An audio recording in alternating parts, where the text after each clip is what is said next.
Hello, everybody. Welcome back to the UKLC. We're moving into our second game swiftly of this best-of-3 semi-final. Of course, there's another semi-final after this one, so don't worry. There's plenty more League of Legends to be had regardless of the outcome of this one. But Jamada, strange picks and bans. We're not messing around. Ziggs and Zinzao, they've taken off the table. Yeah, so MNM don't want to have to deal with that Ziggs again. I mean, a Resolve rather than want to have to deal with MNM's Ziggs again. So the immediate ban was the first pick priority for MNM. Very interesting to see when they had the likes of the Gwen and Viego up.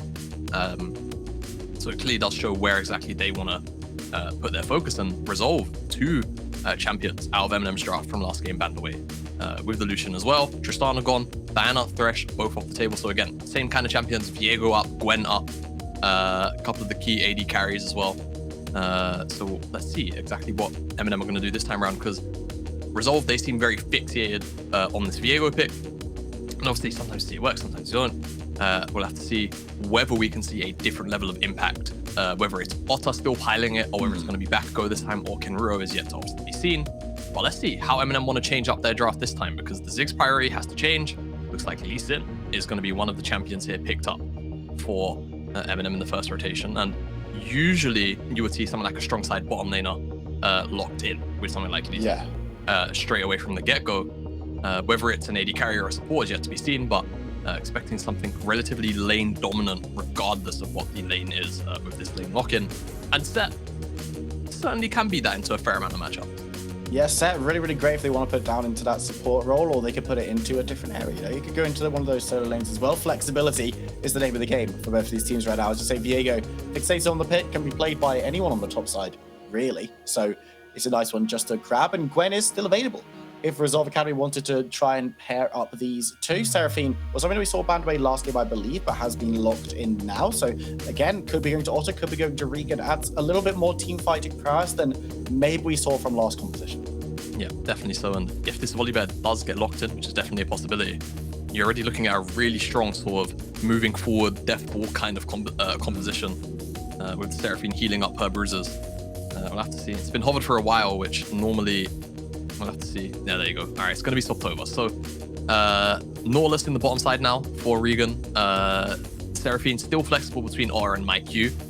And with that Naut lock-in, it looks like MNM could just lock in this Braum and just say, okay, we're going to match the support matchup. We know that this is going to be a winning bottom side for us, at least by support standards. And for MNM, definitely a bit of a tricky ban scenario, though. Looks like they might just remove away two picks that can do quite well into the set. Renekton is definitely one of them. We'll see if we see that Gwen ban, or whether they want to take it themselves. Resolve actually want to remove away the Gwen. Not interested in having to deal with Set, Lee Sin plus Gwen on the top side. Definitely understandable. And removing away Kenruro's Camille, I think after last game, it was one of the few things you had question marks around whether Kenruro on the Camille would actually sort of produce a couple more worries for MNM. He was certainly starting to this time around. He's not even going to get the chance. Yeah. Now I'm expecting another AP ban out of Resolve. I think right now, MNM definitely lacking in the AP department. What that champion will be, looks like it's going to be Silas. And it definitely makes sense. A lot of skirmishing readily available for MNM on the top side. And Silas definitely would have played into that a whole bunch more. So now MNM's options are a little more limited. I'm expecting a bottom lane pick up here, though. Yeah. They know that Seraphine can be put into MyQ's hands. I wonder if they'll be expecting it. We'll have to see. They hold the Aphelios once. Will they lock it in as they rehover it? They will. And now it's about Resolve and how they want to round out this team comp. They've got Engage, they've got Utility, they've got a Bruiser. I feel like they definitely need maybe a little bit of DPS around some of these neutral objectives. And maybe another frontliner would definitely be good to round out this comp. Yeah, I'd be remiss to say Nautilus has been seeing a little bit of play top, so could be flexing up there. I think it's unlikely, but we've seen it enough for me to have to mention it during a pick ban where it's locked in. But yeah, it's just going to be a case of answering a couple of these questions. Galio, the first lock-in, probably going towards that mid lane, you'd expect, considering that Nautilus exists. So it's going to be, what, top lane jungle? Or a jungler that's going to need to be locked in? Yeah, it looks like Seraphine in the bottom side with this Nautilus, Galio in the mid lane, plus this Viego, either jungle or top. And our final pick here from Resolve will definitely give us our answer. But I like the Galio in the sense of now it's giving you guys a little more agency if you're Resolve to respond to some of these MNM picks. I do worry about the general range of this comp. But to be honest with you, MNM themselves, you know, kind of short-ranged outside of the Aphelios. So I don't think it's necessarily going to be too big of an issue. Though if something that can really deal with dive well comes out in the mid lane or shredding frontliners, Corki being hovered, double AD carry wouldn't it wouldn't be terrible dealing with something like this, especially if it's going to be into such a neutral lane like Galio, where you can kind of afford to give up lane priority when you've got side lanes like this, as long as Lee Sin himself can respond to the plays. The diving threat isn't necessarily always there unless the setup is already super optimal for Resolve. So I like the fact that MNM have locked in this Corki, because now it's a double threat of, okay, we've got the Aphelios. If he hits 2 items or 3 items, this is a worry. But now you also have to worry about the Corki hitting that same item spike mark. And as far as damage is concerned, MNM are going to transcend what Resolve are likely going to be able to put out. It's all about the CC here for Resolve. It's all about chain CC, finding key targets, locking them down and killing them. If they can't do that, they are going to struggle. I think in the early game though, skirmishing definitely them favored. Galio, Viego, Aatrox, really strong skirmishers, level 3 through like level 9. After that, it's going to be about some of the setup that Seraphine can provide with the Nautilus as well in team fights. I'm a little concerned, from what you've been saying, just look at these two team compositions. Resolve Academy struggle to get these fights going fully. They've got a little bit of engagement, as you say. They've got Seraphine, they've got Nautilus, who are two very good champions at getting there. But looking at what MNM have built, their top composition's super happy moving backwards and disengaging from fights. And if you just need to outlast the Seraphine ultimate and a flash Nautilus perk, it's going to be really, really difficult for them to start anything going. When you've got Braum, you've got Lee Sin, you've got Set, Aphelios is going to be standing 4 screens away because he's not interested in getting hooked.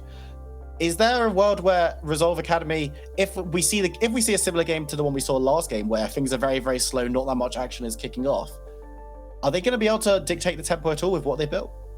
I think in the early game they should be able to. Galio should have lane priority over the Corki, so mid lane priority with the Viego is definitely going to be a big deal. I think diving the bottom side when you've got Braum, Aphelios as well, likely to take something like the cleanse, so it's going to be difficult to dive him on the first attempt, but repeat dives or ganks definitely going to be something to keep our eyes on. But I think you probably just have to try and take it to the top side. But again, the side lanes here of MNM, so difficult to dive, right? Set notoriously hard to dive just because of the shield.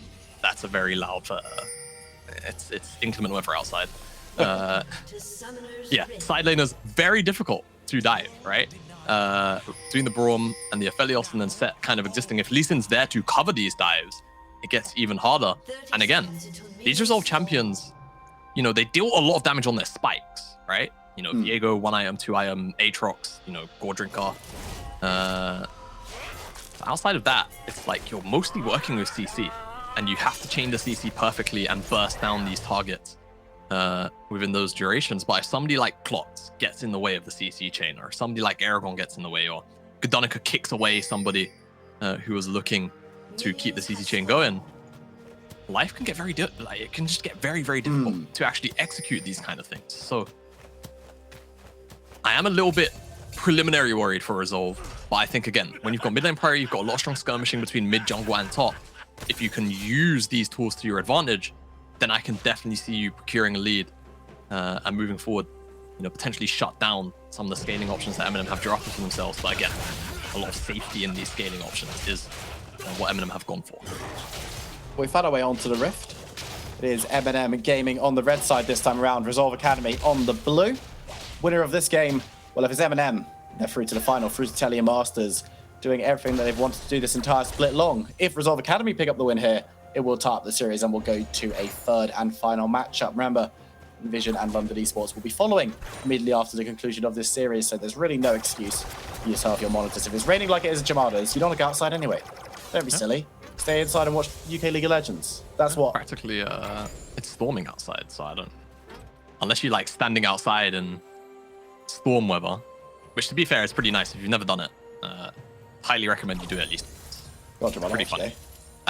Report back. I'll cover the next couple of minutes if you want to go. No. I'm okay. I don't need to do it today. Yeah. I'm all good. I'm all storm weathered out. I don't need to go outside for it. But yeah, for like you say, for MNM, a win here in this game, send them through to Telia. Send them to the finals. They've been so close for the past 2 splits back to back. Made it to semis, crash out in semis. That has been the story. Never held a lead in a semi-finals in playoffs since the inception of Telia Masters and the whole NLC system. So it's definitely a different look. That being said, though, this is the first time we've got MNM Gaming out here True. at the UKLC rather than Well, MNM Gaming Academy. Yeah. So it's a little bit different. Of course, they don't have a team. They're not looking after two teams. It's just this one. They've been focusing on this one. All the eggs are in one UK League Legends basket. And honestly, they need to be... If they qualify from Telia Masters here, the whole season is going to be seen as a huge success. Absolutely. And, you know, for a team as prestigious as MNM is when it comes to the UK scene, making it into Telia when this is your main team, that's kind of like the baseline, it has to feel like. Any lower is definitely not super successful. Danica enough to safeguard out. As a Resolve, they all rotate over to make sure Bakako can secure at least one Skull Crab here. Very nice of his team. But yeah, this being the main team, it has to be the bare minimum, making it to final. Getting Telia Masters. And, you know, re-promoting definitely has to be on the minds of some of these players. From experience, working with the whole top side of MNM, the expectations for themselves were very high. And I expect that a 2-split difference has only heightened those expectations. Oh, absolutely. So, moving further forward, if they are to win this, even if they were to lose in the finals, Telia Masters, running the Telia Masters is probably still the goal. Absolutely. And with Telia Masters, it's such a case of you want that better seed from the UK. Obviously, you want to win the UKLC because then you can brag about it for 6 months until the next season. But sometimes being second seed can actually dodge you a couple of difficult opponents, and a couple of flashes being burnt up on the top side. Aragon and Kenruto now both easy gank targets, but as you said before, Set, you don't want to be diving this map. Yeah, even when he's flashless, can kind of be difficult. Like working around the Haymaker shield, Face Breaker, there's a lot of difficult abilities to actually have to, you know, avoid, I suppose, especially the true damage portion. I'm actually not sure if Aragon's maxing Haymaker as well, then the damage is just even more obnoxious. But I think in a lane like this, yeah, I was gonna say Q-Max might be the one, trying to get some of the trading power back with those enhanced floor attacks. But yeah, right now, Resolve not been super proactive when it comes to finding those lane dives or anything along those lines. Danica reset, he's made his way back up to the top side, but you can see Regan on the minimap also roamed up here. I think Bakako's with him. Keep your eyes on the the 3-man dive. Yeah, keep your eyes on it. It's a 2v3. Danica is just playing bodyguard, trying to get saving private Set. Should be able to get away as Danica actually dives forward just to make sure the wave's a little bit skinnier. And there goes Seven up. Danica all on his lonesome. There's the teleport. There's the ultimate coming down from the galley. This is the first major fight of the game. Kenruto going super low. Will actually go down for the first one. Oh, Danica able to no. secure that one. And should be able to get away for a second longer. Dives back in to his death as Clocks Aragon need to back away. You can see people coming up. Vango considering it, but not hugely interested in getting involved in the play. I think that was a 1-for-1 across the board. But Fast Blood going over to MNM. No, actually a 2-for-1. Oh my word, Two yeah, kills it picked is. up on the dive. And not only that, Maiku teleported to the top side to make that a 5-man investment from Resolve. So Joppo on the bottom side, all of this freedom. He's probably even going to pick up a plate as well from the bottom side tower. Definitely does have enough time, I believe. But yeah, Danica dives forward, tries to keep the wave away, but honestly, on that signal, Resolve just say to hell with it. We're going to go for the dive. Flashes away from the Dredge line, flashes away from the Galio armor, manages to trade out and actually find the Aatrox, even though he goes back in and dies. It's clocked plus the Haymaker from Aragon that finds another trade kill. And the teleport from Maiku comes down. He picks himself up an assist, but a lot of free time given over to Joppa on the bottom side. You can see a 20 CS difference between him and Joppa. So that is the cost of the teleport. And you also have to remember, both of these AD carries on MNM, they started with a cult. That's how confident they were with some of these lane matchups. They just said, all right, we're going for the mid to late game or the sort of mid-game investment that the Cole can give us. So once they finish those Cole stacks up, bigger burst of gold to come. So an even faster advancement or acceleration towards those core items. And getting to those core items is going to be crucial. If they can get there sooner, then they're going to be able to start spiking, start dictating the tempo. Clocks and Danica just sneaking away. But yeah, it's disastrous play in the top side, almost, coming in from Resolve Academy. Losing the Nautilus in the end there, massive champion. Saw him fall in the middle of the fight at the end. It's not a great start. Yeah, I think in context, when you say Resolve invested 5 people to the top side, whereas MNM effectively invested 3, right? You know, Vanko started to rotate up eventually, but he wasn't really there for the scrap itself. That's a pretty big loss for Resolve, all things considered. Double teleports blown. It's not the best thing in the world as far as plays go, but again, MNM responding appropriately, right? Resolve, we said, that's what we want to see them do. We want to see them dive the side lanes, but it's all about how MNM respond to those dives. And so far, definitely call it 1-0 to MNM on those on that front. Score's actually 2-1. Top of your screen. Right. Yeah. 1-0 in the series though. So if you're going for like a bigger narrative point, then it's a good. And actually, the dunk back coming on through. Kemperuto needs to be careful. Has popped the world ender, but he's the only one who's going to be ended here. Gdanika picks up a second for the game for himself, third on the game for MNM, and a little bit of a faster game than we saw last time around. MNM Gaming picking up the speed. Yeah, definitely. But here you go. Pick on Gdanika maybe, but Wartop away. Aragon here, but there's also still Dragon's Rage available if they want to take it. But seems like that's going to be all on the play. And Resolve, the Herald's there if they want it, I think, the crucial thing. But it seems like Bakugo more interested in the wave. And also, same thing on the bottom side. Fight on the bottom side. Yeah, decent amount of damage coming off from Regan. Needs to be careful, gets burnt so low. The ultimate comes out, it's just too late, and it doesn't even land from Meiku. And Kemperuto has turned up. Again, it's a case of teleporting somewhere that you're maybe not needed. At least Aatrox will be here to scrap around the dragon if they kick it off, but these global resources are being burnt and they're not gaining anything for Resolve Academy. Yeah, absolutely. Resolve under a little bit of pressure here. Trying to respond to the plays MNM make on the bottom side. Vango gonna be okay, but kick. Vango needs to be careful. Kemperuto got delivered into him. There's the ultimate coming through from Gallus. 2v3. A lot of damage coming onto Gdanika, and Regan comes to make it 4. The kill goes down. Bakugo securing that one, but a little bit of suspicious kick there from the Lee Sin. Yeah, check the accounts there. How's this PayPal? That was an interesting kick. Vango has to blow his flash because of it. If you take a grander look at what actually just happened there, Vango has to blow his flash, and not only that, it was a shutdown that went over to Bakugo. So a lot of gold just went into his back pocket. Of course, he did pick up the top side kill as well. So this Viego gonna be a little bit accelerated, but kind of across the board. Other than that, most of the other Resolve members are behind in some capacity or another. Only Otter kind of matching what Vango's got on the table right now, but you have to remember the coal stack's not come in yet. Actually, if we could get a brief look at the gold, I would be interested to see exactly where everybody's sitting, because Vango's still yet to get that 300 and something investment. I believe Joppa just got his. I'm not entirely sure. We'll get a double look at that. Hit back in. Yeah, there you go. And Vango's actually 1 CS away from himself. So the gold lead's certainly accruing for those AD carry slots. And that's exactly where you want to see the gold leads grow if you're rooting for MNM in this one. If you Resolve, seeing the Viego fed is definitely a very positive thing. But it's about how much freedom he's going to be able to have in diving, how much support he's going to actually have in diving those backline AD carries. And now MNM, speaking of dives, I was going to say, speaking of diving, Regan going to be forced to back away, and now Seraphina's been hung up to try. So many members coming through. There's the package coming out of Corki as well. But actually a huge look out from Regan. Might get Meiku out for a second longer. One more auto would be enough. Can they find it onto the Seraphine? No, they can't. Oh my god. Another, okay, right. No, Vanga's got the snipe. He's got the angles. He's got the style. Corki's securing the kill, but Nautilus gets away. I could imagine in the comms there, guys, just kill her, guys, just kill her, and Vango shoots the rocket through.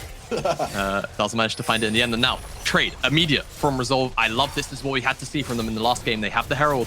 So all in all, this gold trade isn't going to be too terrible, because look, on the minimap, Joppa, Clocks, they both reset off the back of that dive. Clocks isn't hitting this tower. Plate actually just dropped off of the bottom tier 1 tower as well, that I don't think anybody picked up. Maybe Gdanika did. But, again, honestly, you know, it's a kill picked up. They didn't quite get the Nautilus, did they? Or did they? No, they didn't. So it's 1 kill plus the waves missed, but you give up on effectively 4 plates of a tower. It could have even been 5. Positive trade for Resolve, all things considered. And who does it go onto? It goes onto the Viego. It goes onto the Aatrox, 2 champions that really thrive on their first item spike. And if Resolve on this next dragon can find a decent setup, a decent approach to this mountain, when it spawns, I wouldn't be too surprised to see them want to contest it. It's only a mountain dragon, so it's not vital, but if they're getting into positions where they can contest around these neutral objectives, things are looking up. MNM Searching for Regan, will be able to go root down. A lot of damage coming through, a lot of CC coming through, and Nautilus is no longer for this world. He's going to be taken down, but Kenbruto is here on the bot side. Not able to secure anything, not able to find that CC, but it's good to see Aatrox sharp. Just traveling around the rift a little bit, and that play is going to just be a 1-0 nice pickup for MNM. Actually looking a little bit more good on it. Oh, Gravitama. Might be looking for it. There's the ultimate coming through with Seraphim, but she's going to be booted away from the tower, away from safety, and to her death. It's going to be Gnotika securing that one, and Kenbruto walks back like, hey, I had a marksman down here a minute ago. Where's the gun? That's my bottom lane gone, actually, is what Kenriro is saying. Now, Bakako, Kenriro, remember, the two strongest members on Resolve right now. Otto's also following in haste, but might be that's a lot of damage coming down on to the Viego. He's going to dive forward. Yoba needs to be careful. Will be able to jump away, but gets dragged right on back in. The damage coming through. Avelios is down. He's going to follow up with a kill on Gnotika as well. And Aragon, not your neighborhood buddy. Nice dragon on everyone, but he's going to fall. Kenbruto can't get a kill on Clocks because he goes golden, but that was a disastrous play in kind. MNM losing out. Yeah, lose out. I mean, you kind of understand the mindset from MNM. They feel, okay, we're strong, we just want to skirmish. Did blow a couple of tools, but still maybe felt like with just the raw moment they could play this one out, but there's just too much spatial abilities coming out from Resolve, whether it's the Galio Armor, the Taunt, the drag back on the Infernal Chains. Unfortunately, Joppa is caught out in that if you are looking at the MNM POV. For Resolve, though, a great engage, all things considered. They understand MNM don't have the tools, they just used it to murder multiple members of our team, and we are the strong members. Bakako and Kenriro happy to dive forward, a lot of sustain. Just not able to be bursted down, and they know that, they recognize that. They take the advantage, couple more kills, and now towards this next dragon, as highlighted a couple moments ago, with these first items coming in, if they have the setup for it, can certainly be a positive outlook for them.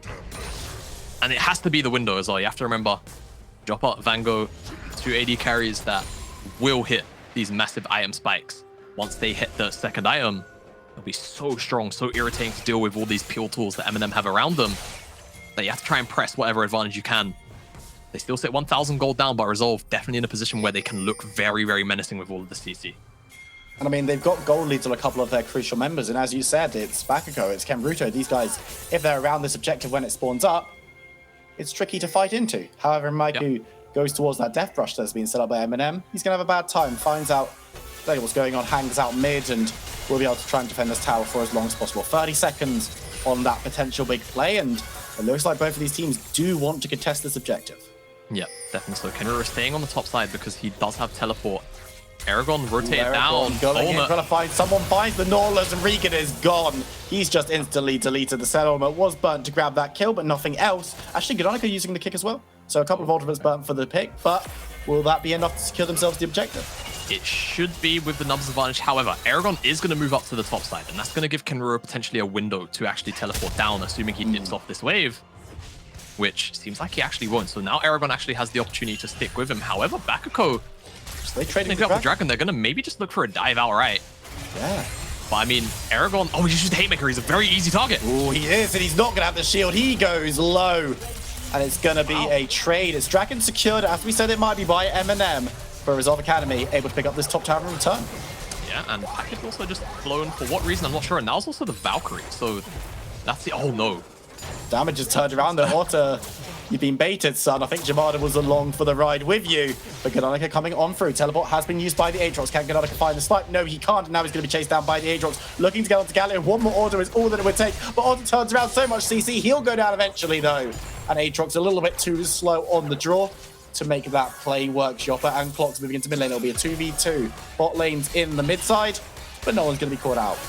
Yeah, a little bit unfortunate for Otter. The visuals of the Corki package actually died down, but the Corki package was still there, so he walked over it, took the burn damage, ate the slow. That's what happened there in that 1v1 between Vango and Otter. Very easy thing to happen to you, honestly. The Corki package a little bit deceptive in some of its visuals. But Resolve, honestly, topside play again. This is what we need to see. More responsive, faster, and more decisive cross maps. And they've been doing that perfectly. And this time, a little more competitive in the gold department. They're not, 2,000-3,000 gold down. It's 1,000. And a sort of timestamp like this, where your champions are still very competitive with the enemy champions in 5v5s, this is a really good moment in the game to be in for Resolve, but you have to push it a little bit further. You have to find that crucial pick, which unlocks the map a little bit more. Because right now, you're still working with the mid-tier 1. You just picked up the Herald, so that could definitely be an easy target. You've got, of course, the bottom tier 1 as well. But with it only being a Cloud Dragon, in a game like this, for Resolve, honestly, they actually kind of like this Cloud Dragon. Their team is definitely very built around skirmishing with their ultimates. So trying to find those when and where they can will definitely be a big deal. And again, Third Dragon is definitely going to be a good window for them to still fight at. However, Vango just finished up a second Diam, and Joppa, with 3 minutes, likely can make his way to that second Diam as well. Things can still be tough, but you still got all of the utility from Seraphine, all the likes of the CC, the engage opportunities. Both these members gathering around the mid lane because they know Resolve want to drop this Herald in the mid lane. MNM don't necessarily want them to. Seems like the play will be called off.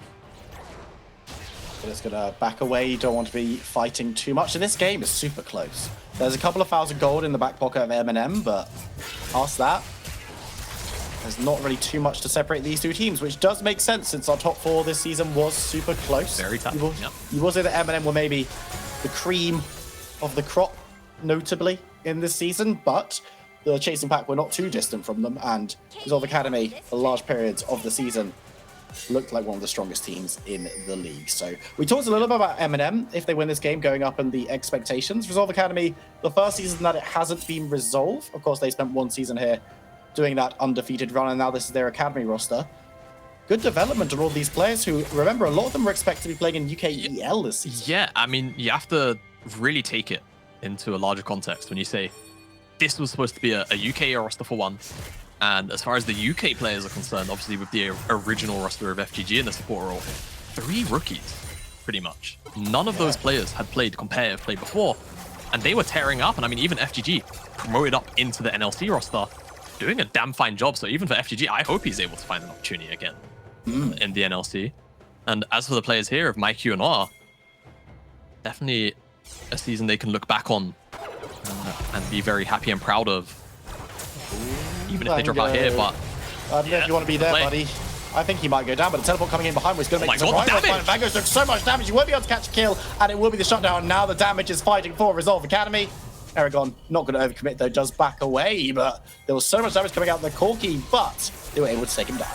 Yeah, the healing, crucially. If Vango had an Executioner's Calling, I think he would have taken down, at the very least, 1 member there, maybe 2, depending on how well he could have kited it out. Scary amount of damage coming out of the Corki. And remember, still hasn't picked up what I'm imagining will be a shield bow as his mythic item, because the way that Corki has to build, wants the Sheen item, so he goes to Essence Reaver, then picks up the Muramana, of course, because Muramana is such a strong item on Corki, gives him such stellar scaling. So once he hits that 3rd item mark, again, how these AD carries both work, right? Corki and Aphelios both. But you can see damage very much online. It's all about that survivability now for both these AD carries, and moving towards this next dragon in a couple of seconds' time. Vango not having flash. I think, given how fast he's moving, has the package right now. Could actually get a look up at Corki. He's going to end up on our screen in a second anyway. Yes, package in his back pocket. So it's going to be difficult for Resolve to fight with that in mind, and they saw how much damage actually Corki is capable of putting out with the package. They might actually just yield outright this dragon. We'll have to see. It depends on how picks potentially form in front of us. But it's MNM with river control at the moment, and that's definitely going to favor them a bit, making sure that AD carries can have that setup. The dragon has been melted through. There's no way that anyone from Resolve Academy is going to be able to get in there. Kembaruto sniffed around a little bit, but here comes the engage coming through. They want to find back. Going so much damage coming out of Corki. He's already dead, and now Otter could be in a lot of trouble. He's going to take a decent amount of damage. Nice order from Seraphine will rip up the fight, but Otter is ripped apart himself, and MNM pick up 2. But I don't. Can we get a replay on that first kill? Because he was. I want to see where the damage came from. His health bar just wasn't there anymore. My goodness, Corki. Still showing that despite the item changes, you know, we haven't seen him this much throughout this season. He's been very much off the radar. Pretty much the same champion as last season. With those 2 picks, this should be a very free Baron for MNM. There's no way Resolve can contest it and have a hope of walking out of it positively. Baron in pocket, no dragon for 4 minutes. Loads of towers to pick up through the mid lane, through the top side. Let's get a replay of this. Hopefully it's also in slow-mo once we see Vango on top of it, because he like eats him. Like he valks into him and he just eats him. Is this ultimate spellbook just Corki of Cho'Gath ult? Like, what's going on here? And then Auto as well, he's a tank. Yeah, I mean, the worst part is he had Aftershock procs for a majority of the burst that he actually ate. So, I think it just goes to show how quickly Otto would have died if he had something like the Spellbook or another rune like Predator. And I guess it just goes to show how much damage Corki's putting out right now. And we haven't even really had a DPS check on Vango, not on Vango, on Joppa either. Oh my! He's dealt more damage than the entirety of MNM. It's relative. It's really damn close at the very least. It's the fact that it's a conversation is very, very spooky. As MNM break down the mid lane tower, they want to get this fight going. Otto will be able to catch, but look at the damage coming out. Yoppa's doing a decent amount as well as they look to poke onto Regan. He needs to be careful, Cambridge over the side, but everyone is in full retreat from Resolve Academy. The Aatrox's full health, but cannot get any kind of play on the flank. Is going to be forced to back away. This tower is just going to be sieged down. MNM have good health bars, good damage. They've hit item spikes and couldn't look to continue this play if Resolve Academy get too confident. But I'm super worried about what can be taken here. MNM Gaming break down this inner tower. Don't know if they'll push on towards this inhibitor or move elsewhere. Looks like they're going to go towards the top side, but there's too much poke coming out of this MNM roster right now. Yeah, absolutely. As that's a nice amount of damage coming out of Bakako too in response. But again, he's just not had the opportunity to find that onto a member like Vango or Joppa. Like you say, there is so much poke damage, and if an engage is thwarted, right, you see something like the depth charge blown like it was in that exchange, and then all of a sudden the versatility of engage options a little lower for Resolve, things can get very tricky just because of all the peeling options available to MNM. You'll see a fight kick off here. It's like Ringy gets the engagement. Members of Resolve Academy are not too healthy. Aragon gets the nice re-engage coming on through the ultimate. Doesn't really hit anyone from the Seraphine, and damage coming down across the board. Joppa ripping up the fight. Look at the backline. Look at Aphelios. Look at Corki. It just doesn't matter how tanky you are as they rip the team to shreds. It's only Nautilus. It's only Regan. Last member to join. Last member to go down. But I think the Nexus will soon follow. All 5 members of MNM stand strong, and they've just about booked themselves a ticket to Telia Masters. Damn right they have, and not only that, Regan, the former member of MNM, the final member standing on Resolve. A little bit symbolic there, but MNM, a very, very dominating series. They will take it 2-0. They were by far the stronger team today. Quite frankly, I think going into finals, regardless of who they meet, will be favorites after a performance like that. 2 very, very strong games, and we heard from Milo. I'm pretty sure it was Milo. I'm going to say it was Milo in the interview from last week. Yeah, we talked to him last week, so it must have been. Yeah, he said, in these series, we are going to adapt. If you thought best of 1 MNM was scary, best of 3 is going to be even scarier.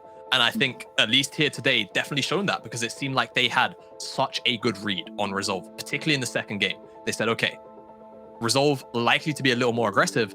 So they kind of just took the more neutral route, right? Lee Sin set, yes, divers, but also very strong peelers in their own right. And then they just kind of let the draft unfold in front of them.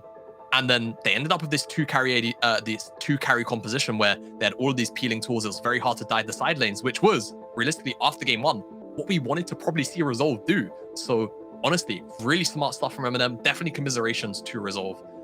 You know, they were looking like from the start of the split one of our stronger teams, but it's the way the cookie crumbles when it comes to playoffs. Obviously, they had all the mid-split woes as well, so it's hard to gauge exactly what this Resolve Academy roster could have potentially been if they stayed with the original 5, etc. But yeah, again, it's the playoffs format. MNM definitely a stronger team, and I'm excited to see them in finals.